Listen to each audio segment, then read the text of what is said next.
Olá a todos, todas e todes. Eu me chamo Moisés Romanini, eu sou professor do programa do Departamento de Psicologia Social e Institucional e do programa de pós-graduação em Psicologia Social e Institucional da Universidade Federal do Rio Grande do Sul, vinculados, então, ao Instituto de Psicologia, Serviço Social, Saúde e Comunicação Humana. Dentro do Instituto de Psicologia, eu venho desenvolvendo um programa de extensão, que é o programa Medusa, Movimento Educação e Saúde Mental, desde o ano de 2020. E, através do programa Medusa, nós estamos desenvolvendo uma série de ações que iniciaram em 2020 e que compreendem atividades como grupos de acolhimento semanais para estudantes da nossa universidade, da URGS, produção de materiais, de cartilhas, cards, vídeos de educação permanente em saúde mental e educação, e ações de apoio em saúde mental, através da qual a gente é procurado por centros acadêmicos, estudantes, professores, técnicos de diferentes unidades e congrades, comissões de graduação, para poder pensarmos juntos em ações diante de algumas circunstâncias que vão acontecendo no cotidiano da nossa universidade. Esse vídeo, né, então eu estou produzindo hoje esse vídeo de uma forma bastante caseira e informal, para poder compartilhar com vocês algumas reflexões sobre o tema da saúde mental na universidade. E é um vídeo, é um material que, pelo Medusa, a gente pretende utilizar para alguns encontros de formação, de sensibilização com estudantes, professores, professoras e técnicos, né? Técnicas da universidade. Então, para não me alongar muito, né, nessa apresentação, eu gostaria aqui de compartilhar então a minha apresentação com vocês, para poder passar os principais pontos, né? Eu estou aqui abrindo a partilha e acabei me perdendo aqui no raciocínio. Mas eu vou compartilhar aqui com vocês, então, uma apresentação com alguns pontos principais que, pelo programa Medusa, a gente tem feito essa discussão. Acho que tem uma observação que é super importante nesse título, né? O tema geral é saúde mental na universidade, mas é uma discussão da saúde mental na universidade a partir de reflexões que a gente tem das experiências do programa Medusa, né? Então, elas não são reflexões que se pretendem universais ou que possam ser aplicados a todos os contextos universitários, né, ou instituições de ensino superior. Então, é importante fazer essa ressalva, que essas reflexões são construídas a partir, então, dessa realidade, né, e dos estudantes, professores e técnicos que eu venho tendo contato através das ações do programa Medusa. Primeira coisa, quando a gente fala de saúde mental na universidade, é que a gente precisa ter em mente as mudanças no ensino superior nos últimos anos, né? Especialmente a partir dos anos 2000, o Brasil começou a viver um momento de reforma e ampliação do ensino superior, em especial a partir dos programas de políticas públicas como o REUNE, o SISU, o Programa Nacional de Assistência Estudantil, que é o PNAES, a Lei de Cotas, dentre outras políticas e ações que acabaram produzindo uma transformação importante nas nossas universidades, né? A raça, a etnia, cor, classe e gênero das universidades públicas brasileiras se modificaram substancialmente a partir da implantação dessas diversas políticas, né? Então, nós precisamos entender esse movimento de abertura do ensino superior. Eu não sei se a expressão democratização ela é ainda... Se a gente pode pensar de fato numa democratização, mas a gente pode pensar numa ampliação no acesso, né? Porque democratizar o ensino superior, na minha visão, significa também criar as condições de permanência desses estudantes, né? Então, a gente abre as portas para esses estudantes entrarem nas universidades, A universidade se amplia seu acesso, mas ela ainda tem dificuldades de pensar a permanência, né? Mas, enfim, essa mudança de perfil, né, e da cara dos nossos estudantes nas universidades públicas, das vidas, das experiências que eles trazem consigo, e trazendo essa diversidade gigante para o nosso cotidiano, traz consigo desafios e possibilidades para as universidades, para que a gente consiga, de fato, pensar, construir processos educacionais que atendam às demandas e às contradições do momento atual, né? E que, ao mesmo tempo, consiga contribuir com a aprendizagem e o desenvolvimento humano dessas pessoas que estão chegando até nós. E isso, certamente, não é qualquer desafio. Aqui eu trago ainda uma pesquisa realizada pela ANDIFES, que é a Associação Nacional dos Dirigentes das Instituições Federais de Ensino Superior. Ela é uma pesquisa, o relatório é publicado no ano de 2019, né? E a gente já percebe no início desse relatório da ANDIFES essa mudança do perfil sociodemográfico dos estudantes das instituições de ensino superior, federais de ensino superior, né? Diversidade cultural, racial, de sexo, desigualdade de renda. E dentro desse relatório, nós vamos encontrar alguns dados que a gente precisa pensar e construir estratégias conjuntas, né, para pensar isso dentro das nossas universidades. Vai trazer dados sobre problemas emocionais, questões de saúde mental dos estudantes que responderam esse questionário, né, essa pesquisa. Foram aproximadamente 400 mil estudantes que responderam das 63 IFES no Brasil naquele período, tá?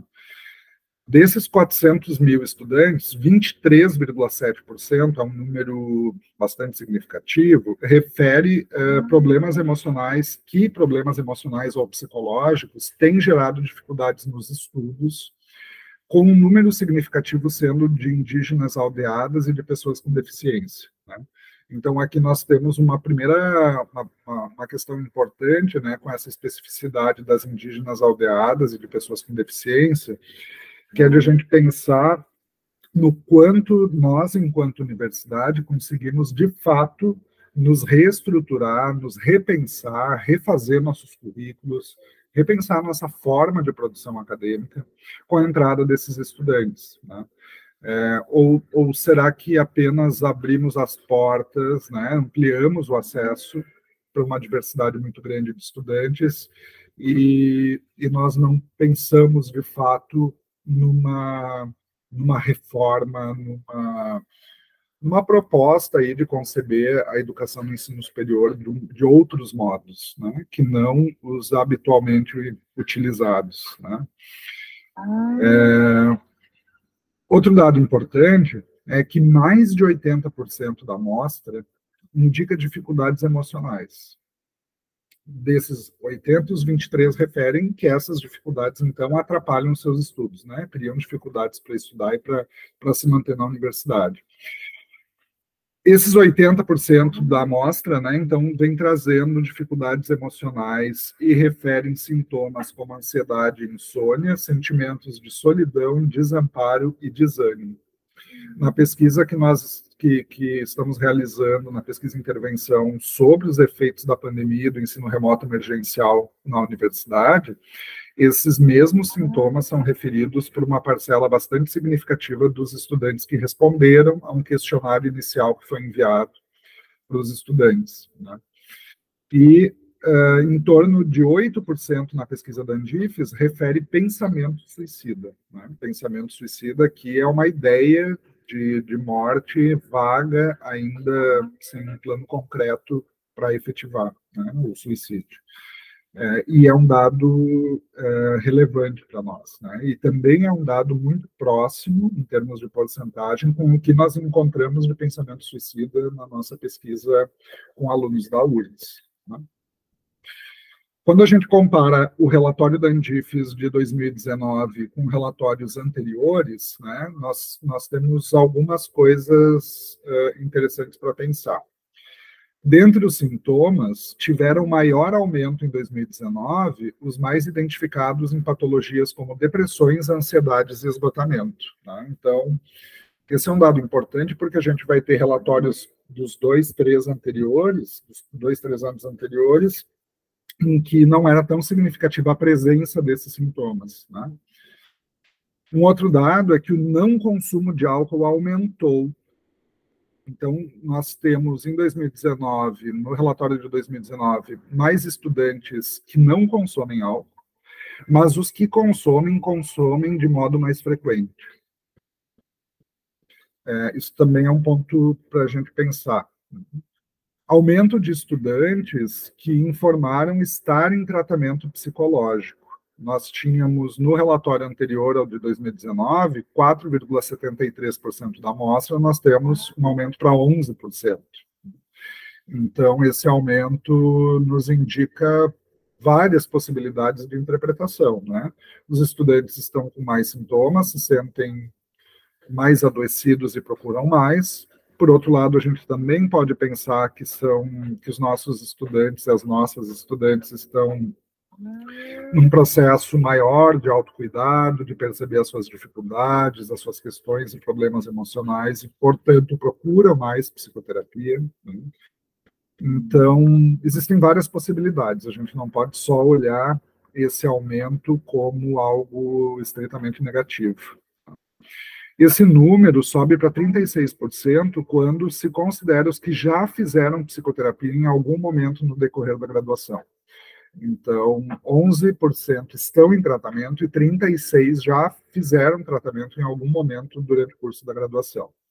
E dos que confirmaram estar realizando tratamento com remédios psiquiátricos, o número subiu de 4,73% para 7,5%. Esse é um dado também interessante, que a gente pode pensar que a procura por ajuda psicológica e psiquiátrica acaba também acarretando um aumento do uso de medicação, né, com remédios psiquiátricos. Mas também a gente precisa ficar atentos, né, à questão da automedicação, por exemplo, e da própria cultura da medicalização, né, de que todo problema emocional, todo sofrimento psíquico requer um remédio para uma rápida solução, né? E a gente também precisa construir uma base para refletir e pensar em estratégia sobre isso. A pergunta, então, né, que a gente faz é se a universidade tem produzido sofrimento nos estudantes, né? E os dados vêm nos indicando que, de alguma forma, sim, a universidade ela contribui em alguma medida para essa produção de sofrimento, né? E nós temos que pensar como nós estamos produzindo. Então, quando eu pergunto, né, como nós estamos produzindo sofrimento, eu faço aqui algum resgate muito breve do que os autores, do que a gente vai encontrando na literatura, para a gente poder pensar de que formas a universidade tem contribuído para a produção desse sofrimento, né? Então, nós já vimos o relatório da Andifes, né, e os sintomas relacionados com problemas emocionais ou psicológicos que interferem na permanência e na qualidade da formação acadêmica dos nossos estudantes, né? Nós vamos ter associado aí um outro estudo associado aos problemas emocionais, a questão das dificuldades financeiras e da adaptação ao meio acadêmico, né? As dificuldades financeiras a gente encontra durante a pandemia e o ensino remoto emergencial, muitos estudantes tendo que trabalhar, que fazer bicos para conseguir se sustentar num período de crise, né? Uma crise sanitária, uma crise econômica, e isso envolveu um investimento de tempo, de energia, de carga emocional dos nossos estudantes, né? E de nós, né? Professores, professoras, técnicos, técnicas da universidade, com uma série de preocupações, né? E a questão das dificuldades financeiras, muito vinculada também a aos desinvestimentos que ocorreram, né, nas universidades públicas nos últimos anos, uma dificuldade muito grande de manutenção de bolsas de pesquisa, de extensão, de monitorias, de programas de benefício estudantil, e isso trouxe muitas dificuldades para muitos estudantes, né? Muitos e muitas estudantes. E a questão da inadaptação ao meio acadêmico nos traz, a gente escuta muito nas ações de apoio com professores e técnicos, a dificuldade de muitos estudantes de se adaptar à rotina de estudos, de se adaptar à universidade, de se adaptar às burocracias da universidade, né? E volta ao questionamento inicial de a gente pensar no quanto nós, enquanto universidade, conseguimos, de fato, nos repensar, nos reestruturar, pensar os nossos currículos, né? Garantindo aí um acolhimento, acompanhamento e formação de qualidade para essa grande diversidade de estudantes que a gente recebe na universidade. Uma outra questão importante que a Arino e Bardage trazem é a relação dos fatores acadêmicos que influenciam a saúde mental com o período em que esses estudantes estão no curso. Então, nós vamos ter demandas muito específicas, por exemplo, de estudantes ingressando na universidade, de estudantes que estão mais na metade do curso, começando seus estágios, com dúvidas sobre campo de trabalho, sobre processos burocráticos envolvendo seus estágios, estudantes em etapa de formatura, ansiosos com essa formatura, angustiados com a entrada no mercado de trabalho, na sua área, né, de formação, estudantes muito de fato angustiados, olhando para a realidade socioeconômica do nosso país e tentando se encaixar nessa realidade de alguma forma, né? E então isso tem produzido também muitas angústias, né? Outros fatores que aparecem muito em diversos textos que a gente encontra é o excesso de carga horária de estudo, adaptação a esse novo contexto, novas rotinas de sono e alimentação que vão afetando a saúde mental, né? E esse movimento de ingressar na universidade, demandas de organização do tempo e estratégias de estudo, né? Nós encontramos vários estudantes no grupo do Medusa, nos grupos do Medusa, com muita dificuldade de se organizar para estudar, né? E de organizar o tempo, e isso pode nos dar um indicativo de que isso é de uma geração de estudantes, mas, ao mesmo tempo, isso também pode nos indicar que nossos métodos didático-pedagógicos estão ultrapassados, né? De que as nossas formas de avaliação das nossas disciplinas precisam ser repensadas, né? Porque a gente tende a olhar para o estudante e a pensar que o problema está no estudante, né? A buscar um diagnóstico que, de fato, justifique essa dificuldade, né? E a gente costuma, enquanto universidade, tirar um pouco o corpo fora, né? De jogar isso para a esfera individual. A gente vai ter o nível de exigência das disciplinas cursadas para formação, a difícil equação entre trabalho, família, estudos, né? Tudo isso como fatores importantes. Somo esses fatores, alguns outros que eu não tenho como me deter muito e me aprofundar, né, que é um pouco para jogar ideias, para a gente pensar, porque senão eu ficaria 3 horas gravando esse vídeo, né? Mas a gente tem que pensar também como fatores importantes para pensar a saúde mental na universidade, o processo de naturalização do sofrimento psíquico, né? A ideia que nós temos muito disseminada de que é normal sofrer, de que é normal chorar, de que é normal ter uma crise de ansiedade na universidade, né? Ou produzida a partir de exigências acadêmicas, né? Nós temos que desnaturalizar e não romantizar o sofrimento dentro da universidade, né? Essa naturalização do sofrimento psíquico, na minha visão, contribui muito para a culpabilização individual do fracasso acadêmico. Nossos estudantes estão tendo baixo desempenho acadêmico, estão reprovando, estão desistindo, porque a gente pode encontrar muitas explicações. A gente pode pensar, é essa geração que não presta mais atenção em nada, essa geração não lê, essa geração, né, com justificativas muito saudosistas e comparativas entre gerações. Sim, as gerações mudaram, mas nós estamos dando aula e sendo professores e atendendo alunos e alunas desta geração. O momento é agora. O que a gente precisa fazer para não produzir essa culpabilização? e para diminuir esse sofrimento psíquico. Tá? Um outro aspecto é o produtivismo acadêmico, né, que vem gerando sofrimento intenso, principalmente entre professores, docentes de programas de pós-graduação, graduação, e isso, de alguma maneira, vem afetando as relações sociais dentro da universidade, as relações interpessoais, entre professores e alunos, entre professores e técnicos, com cobrança, com exigências, com relações marcadamente opressivas, né? Algumas beirando ou mesmo se caracterizando como assédios, muito por essa loucura, né, por esse fetichismo em relação às publicações e à manutenção de um currículo Lattes. Tá? A universidade ela ainda é um lugar de construção e sustentação de vaidades acadêmicas.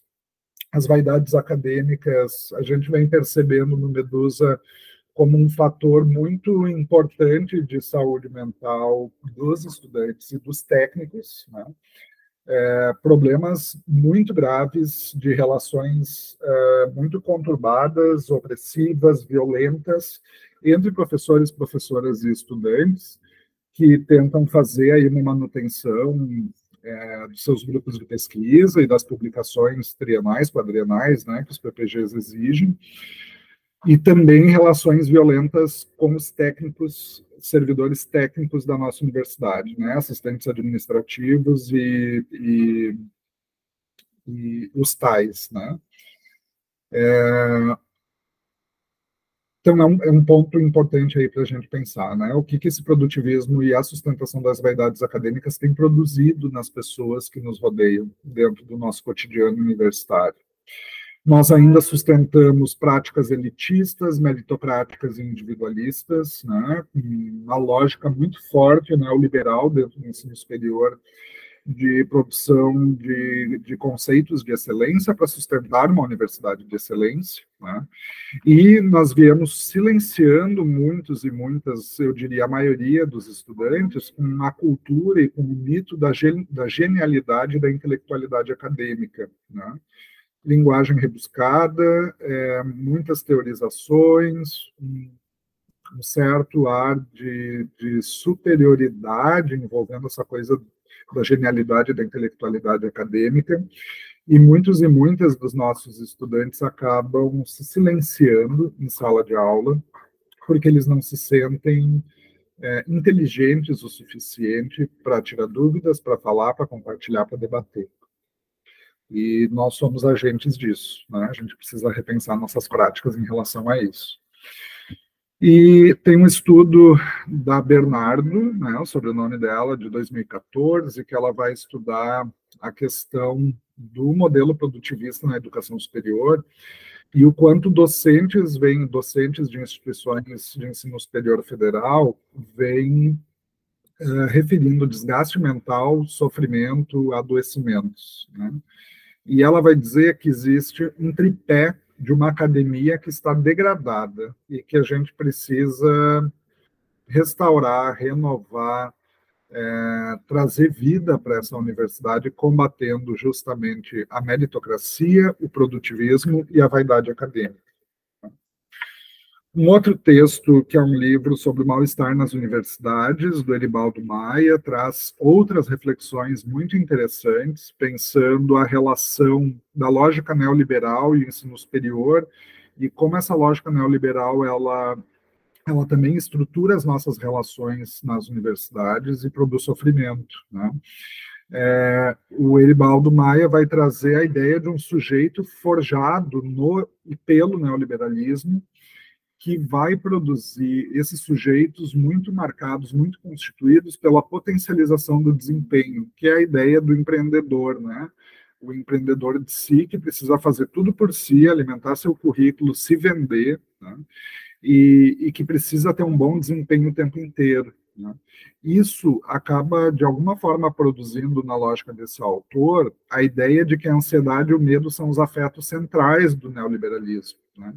E o fracasso do desempenho tem como sintoma psíquico fundamental a depressão, né? Então, quanto mais nós buscamos esse desempenho, eu gosto muito da imagem que o filósofo coreano Byung-Chul Han no livro A Sociedade do Desempenho, fala do hamster correndo na roda, né? Que ele está lá na roda correndo atrás de uma bolinha, né?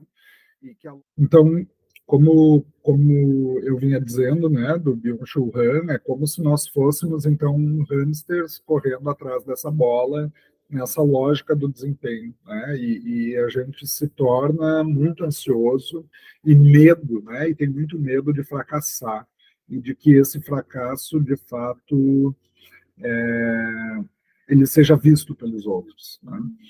Junto com essa ideia do sujeito do desempenho e dessa coisa do fracasso do desempenho, nós vamos ter uma gestão neoliberal da universidade, com arroxo fiscal, com expansão quantitativa, né, de estudantes nas universidades, associado a uma precarização do nosso trabalho enquanto servidores públicos, né, uma exigência cada vez maior de produtividade, e o redesenho da própria cultura acadêmica muito pautada por essa noção de desempenho, né? E com isso, o Eribaldo Maia vai nos dizer que o produtivismo é uma gramática institucional de gestão do ensino superior, mas também é uma gramática de reconhecimento de percurso acadêmico, porque absolutamente tudo aquilo que se produz precisa ser registrado e publicizado no nosso currículo Lattes, para comprovar o nosso desempenho, né? É uma das formas de comprovação desse nosso desempenho. Dessa forma, né, o autor vai dizer que o tempo da educação, da pesquisa e do conhecimento foi colonizado pelo tempo da economia neoliberal. E que vai nos colocar, né, de alguma forma, um controle introjetado em busca desse desempenho, né? Ele vai fazer uma digressão aí, teórica para pensar a ideia, o conceito de controle e disciplina, inspirado em Michel Foucault, né? Então, ele vai dizer que nós não precisamos mais de mecanismos disciplinares que controlam os nossos comportamentos e nos subjetivam, né? Eu não preciso ter alguém me dizendo o tempo inteiro que eu preciso produzir. Eu sei que eu preciso produzir, né? Eu sou obrigado. Isso já me constitui enquanto sujeito. E esse controle internalizado que nos constitui enquanto sujeitos do desempenho nas universidades nos coloca o imperativo do desempenhar, né? A necessidade do desempenho. E aqui ele toma um desempenhar como um sinônimo de gozar, né? De uma satisfação pulsional vinculada ao desempenho e à produtividade, que está pautada num princípio de superação contínua dos nossos limites.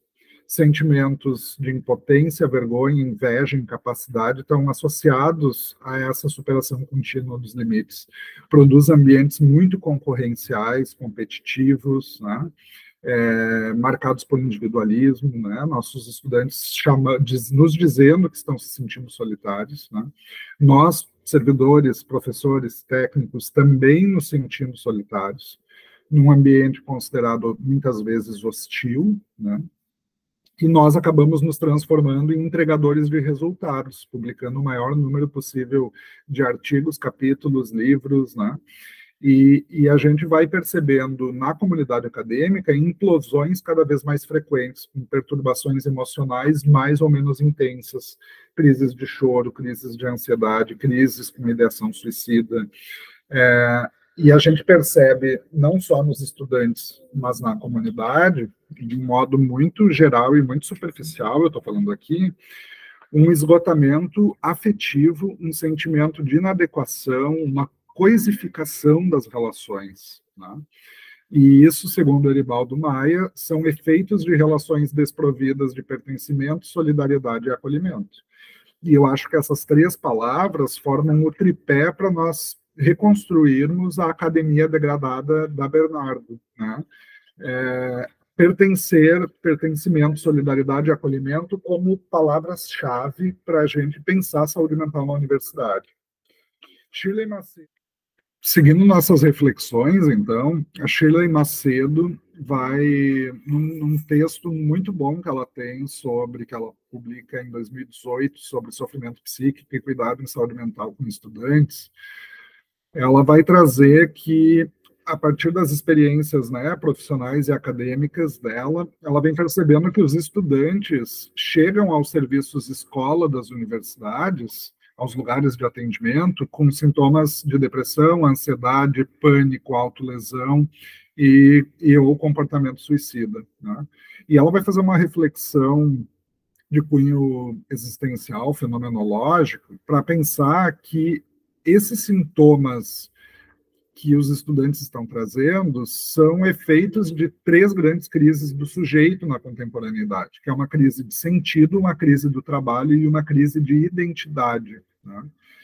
Eu vou me deter um pouquinho aqui só para a gente pensar na crise de sentido, né? Eu acho a crise do trabalho, a questão do trabalho, ela é uma questão social importante, né, que também a gente precisa pensar nas condições atuais do trabalho, né, na precarização das relações trabalhistas, e o quanto isso, por si só, produz, né, ansiedade, né, medo, e aumenta a precarização, ela acaba, me parece que ela acaba aumentando essa exigência do desempenho, né? Eu tenho que ser muito bom em tudo para eu conseguir me colocar no mercado de trabalho, por exemplo, né? E aí a gente se torna um assalariado agradecido, né? Que, assim, você aguenta as condições de trabalho porque o teu patrão ainda te diz que se você não quiser, vai ter outro que queira, né?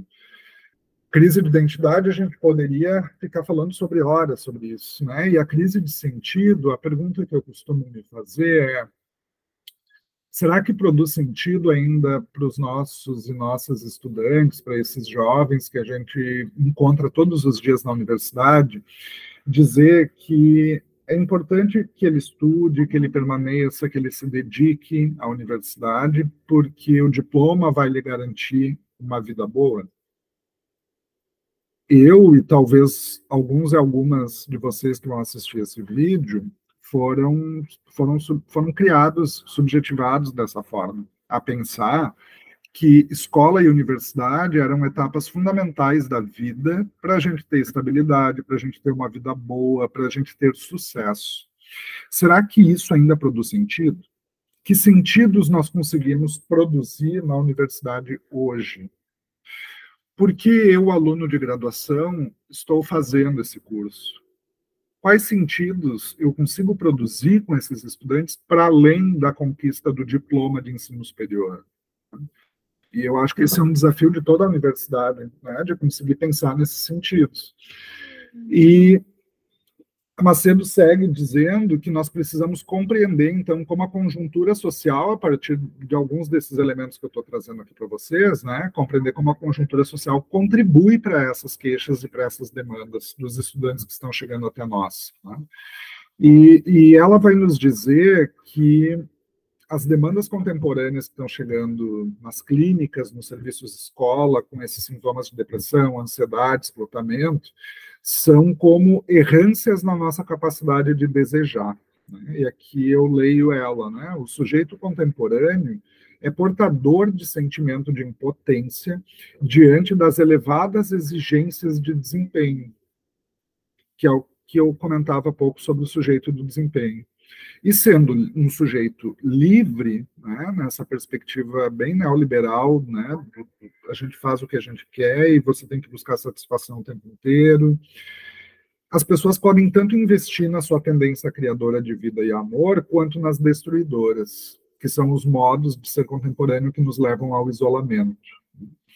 E a gente precisa apostar mais nas nossas tendências criadoras de vida e amor para conseguir concorrer com as tendências destruidoras, né, que levam, inclusive, algumas pessoas a pensar ou até mesmo tentar o suicídio, né, em casos mais graves. Então, nós temos individualismo, lógica produtivista, cultura da alta performance, medicalização, imediatismo. A gente precisa lembrar que o sofrimento psíquico precisa de tempo, tá, para ser elaborado. Solidão e enfraquecimento de relações solidárias. Tudo isso vai condicionando o sofrimento psíquico das pessoas, né, e dos atores universitários que a gente está conversando aqui. E a Macedo vai dizer que existe uma errância do cuidado na academia.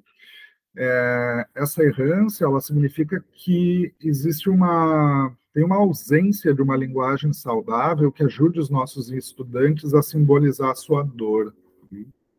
E possivelmente vinculado aí às carências das relações concretas, sentidas, vividas, da noção de pertencimento, né?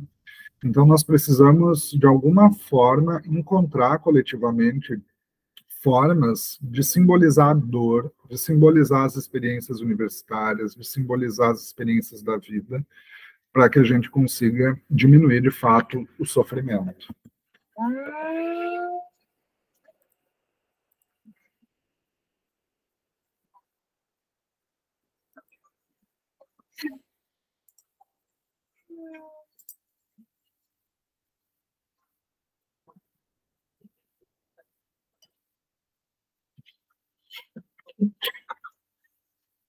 Então, rapidamente, além de todos esses fatores que a gente precisa levar em consideração quando está falando de saúde mental na universidade, tem os efeitos da pandemia e do ensino remoto emergencial, né?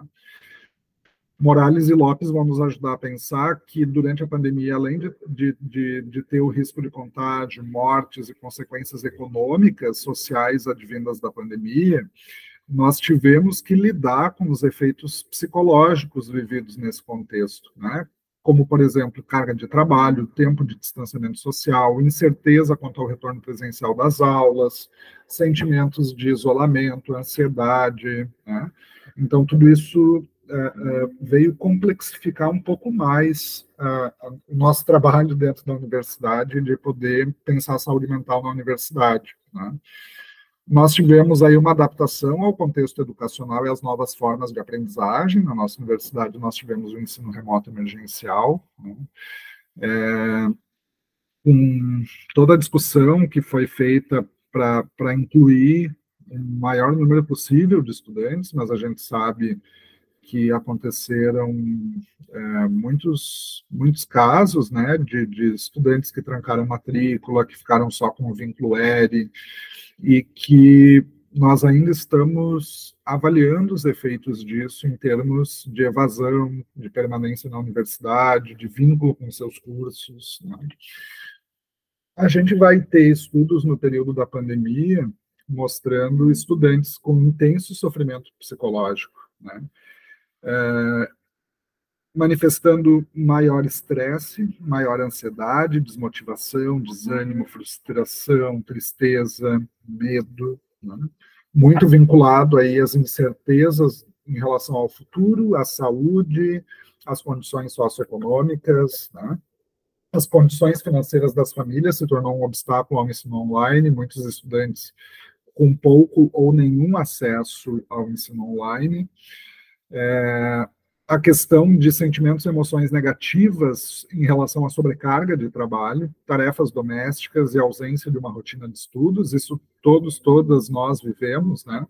A sensação de que nós não parávamos de trabalhar nunca, né? Nossa casa se tornou nosso espaço primordial de trabalho nesse período, né? E Nunes e outros muitos autores vão trazendo que a gente passou por um momento muito desafiador com o ensino remoto emergencial, com umas práticas online, mas que o retorno às aulas presenciais não encerrariam esses desafios impostos pela pandemia e pelo ensino online, né? Porque a gente precisa, no retorno, né, nós já estamos aí alguns semestres de retorno presencial, nós ainda não conseguimos compreender e manejar os sentimentos dos nossos estudantes nesse retorno, e eu acredito que nós ainda não conseguimos encontrar soluções para sanar déficits de aprendizagem durante o período remoto, né? Estudantes ainda reclamando, né, que não tiveram disciplinas como era para ter sido, que o conteúdo não foi dado da mesma maneira. A gente ainda não conseguiu superar esse desafio, né? Aqui eu trago um panorama muito geral de estudos na Europa, com estudantes universitários, Estados Unidos e China, né? E aqui algumas coisas muito semelhantes ao que a gente percebe aqui na nossa universidade. a questão da falta da conexão social, de dificuldade para estudar e aumento dos níveis de estresse, excesso de atividades acadêmicas, conexão à internet, dificuldades socioeconômicas, ambientes inadequados para estudar, a questão de mudar de casa, né? Nós tivemos aqui na nossa realidade muitos estudantes que, com o início da pandemia, voltaram a morar com as suas famílias para não seguir pagando aluguel em Porto Alegre, né? Sentimentos de luto, estudantes que perderam familiares, pais, mães, tios, tias, né? Pessoas próximas, solidão, ansiedade, redução de bem-estar, sintomas depressivos, sintomas de ansiedade. Isso a gente vai encontrar na literatura nacional e internacional sobre a pandemia, né? Então, os nossos estudantes nos grupos do Medusa e na pesquisa e intervenção que a gente realizou, nos trouxeram também dificuldades com as práticas de ensino e aprendizagem online, destacam o excesso de trabalhos e os ambientes inadequados de estudo, né? A tua casa, a tua sala, o teu quarto vira local de estudo, você abre a câmera, você está no seu ambiente privado, é barulho da vizinhança, é cachorro, é gato, né? A família se movimentando dentro de casa. Nossos estudantes trazem sentimentos também de isolamento, solidão e desânimo, estresse, ansiedade, sintomas relacionados a um quadro de depressão. Isso não significa que a gente esteja diagnosticando os estudantes, né? Eles estão trazendo esses sinais, na verdade, de dificuldades emocionais, né, que eles viveram durante a pandemia e seguem trazendo isso como uma dificuldade do retorno presencial, né? Estudantes que precisam criar algum tipo de uma noção de pertencimento dentro da universidade. Acho que ainda falta, na nossa universidade em especial, estudos mais detalhados sobre a questão da evasão e permanência dos estudantes, né? Embora a gente perceba, enquanto professores e professoras, técnicos e técnicas que lidam com os processos de matrícula, com alunos e alunas em sala de aula, um início de retorno presencial com a sensação de ter menos estudantes, né? Mas a gente não tem estudos, eu pelo menos não tive acesso ainda a nenhum estudo mais formal sobre isso, né?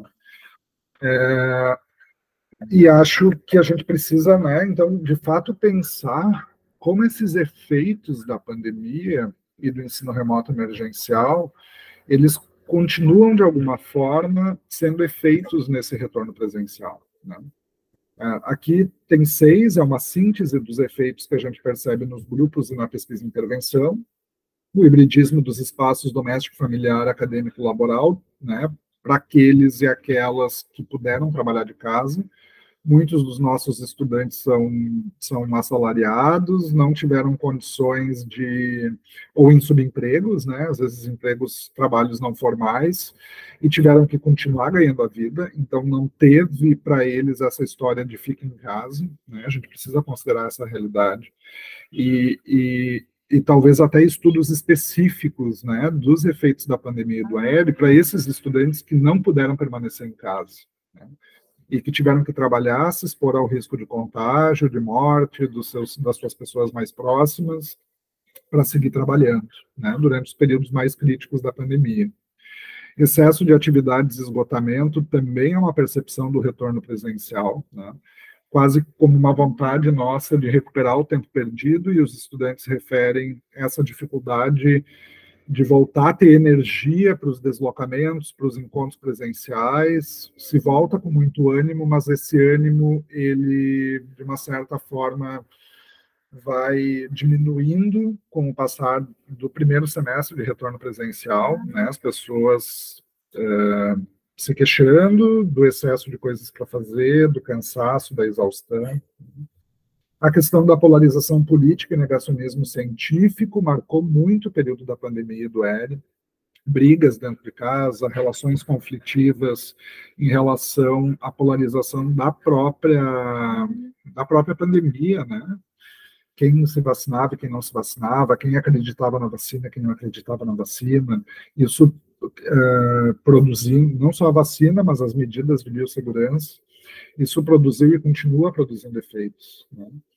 insatisfação com a ausência de engajamento coletivo na pandemia, que é isso, de perceber que as pessoas não eram todas que se engajavam nos cuidados, né, quase um desespero para que a pandemia acabe de uma vez, e você percebe que as aglomerações continuavam, tinha festinha no vizinho, os estudantes traziam muito isso nos grupos, né, e a questão da vinculação com a universidade e as dificuldades com o ERE, né.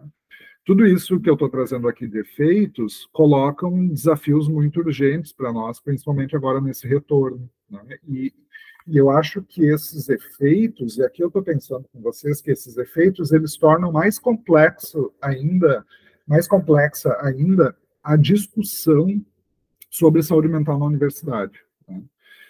Nós precisamos, de alguma maneira, traçar planos de intervenção, assistência e assessoramento educativo. Não sei como fazer diante da precarização do nosso trabalho, de um número limitado de servidores, por exemplo, nas universidades, que a gente não consegue dar conta de todo o trabalho que já se tem para fazer.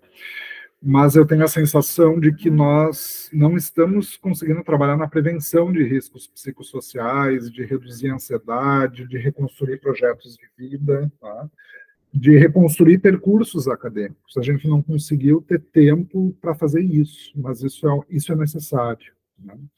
Através das nossas ações de ensino, pesquisa e extensão, eu acho que a gente pode se engajar de alguma maneira na construção de espaços mais coletivos de diálogo e acolhimento, principalmente no retorno, né, quando a gente volta agora para o ensino presencial. Não tenho soluções, mas eu acho que a gente precisa, nos nossos encontros dentro da universidade, pensando nessas estratégias de cuidado. Então, para encerrar essas minhas reflexões, eu trago alguns pontos, né, para deixar não como uma conclusão, mas como uma abertura para a gente seguir dialogando, né, em outros espaços e materiais que a gente possa produzir também pelo Medusa, né. No Medusa, nós partimos do pressuposto de que a saúde mental ela precisa ser coletivizada e politizada nos contextos universitários. Nós aprendemos com as feministas, em especial com as feministas negras, que o íntimo, o pessoal, também é político. As nossas histórias, as nossas vivências, as nossas experiências, elas podem ser compartilhadas. A gente percebe isso entre os estudantes, o efeito de pertencimento que isso vai criando nos estudantes quando eles participam dos nossos grupos e eles percebem que eles não são os únicos a sentirem aquilo que eles estão sentindo. Eles percebem também que quando eles não são os únicos a sentirem o que estão sentindo, eles percebem que aquilo não é um problema individual, aquilo é um problema coletivo.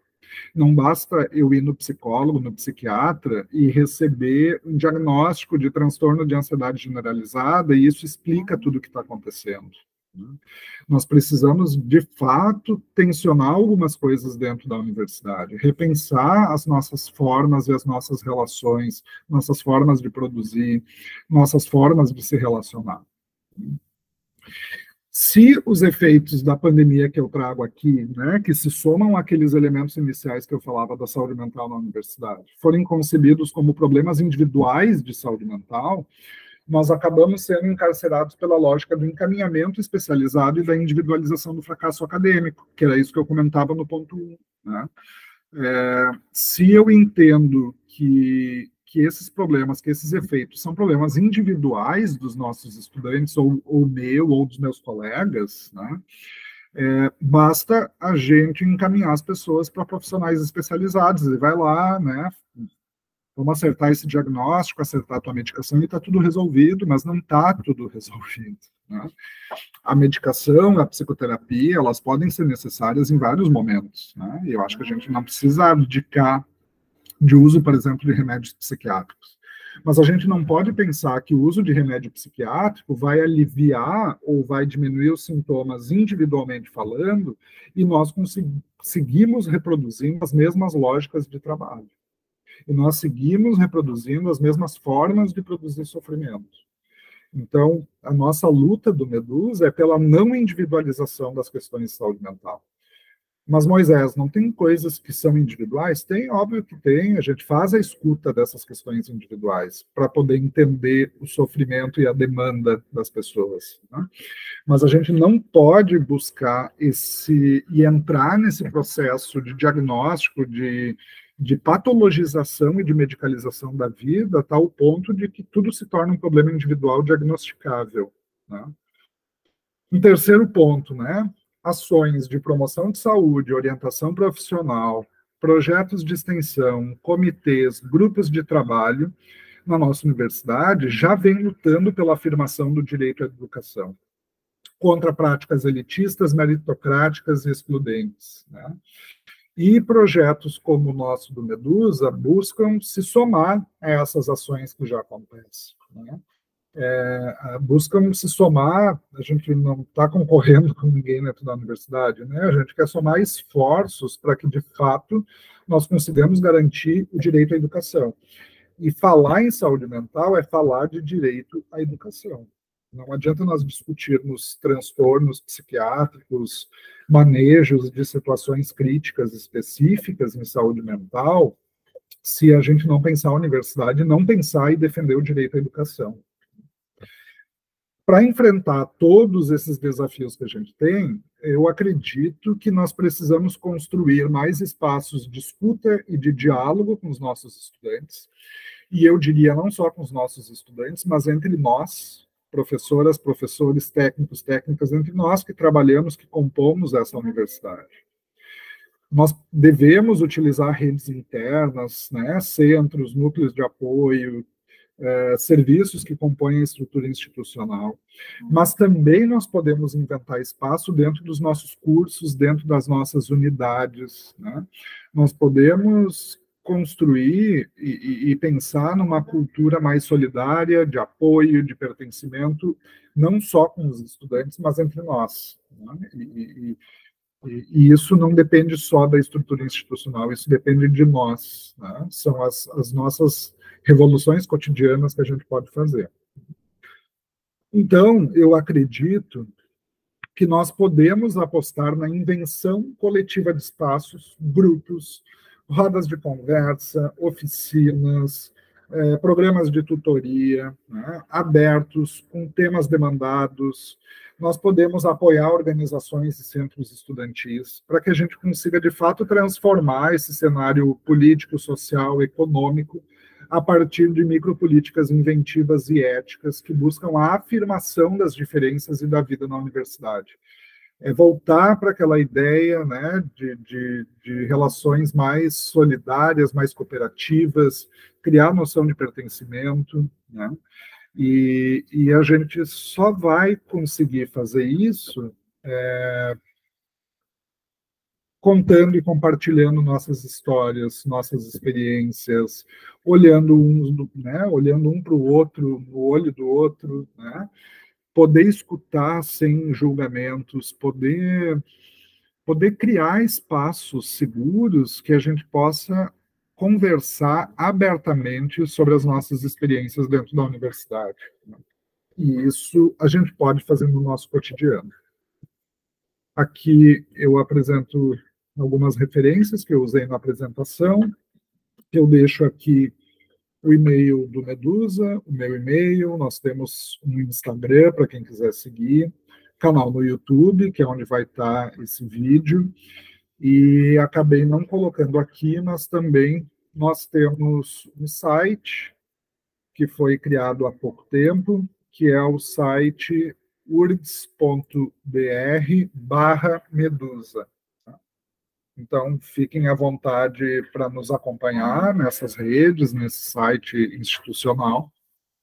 Espero que as minhas reflexões aqui tenham contribuído de alguma forma para pensar esse tema que é tão complexo, tão difícil de pensar, que é a discussão sobre saúde mental na universidade. Então, muito obrigado a vocês e vamos acreditar, né, nas potências de vida, de criação, de lógicas mais saudáveis de trabalho, para que a gente possa, de fato, construir, sustentar, manter uma universidade pública, gratuita, de qualidade, e que garanta o acesso e a permanência dos estudantes com qualidade, né? Com qualidade de formação e com qualidade de vida. Muito obrigado a todos e todas.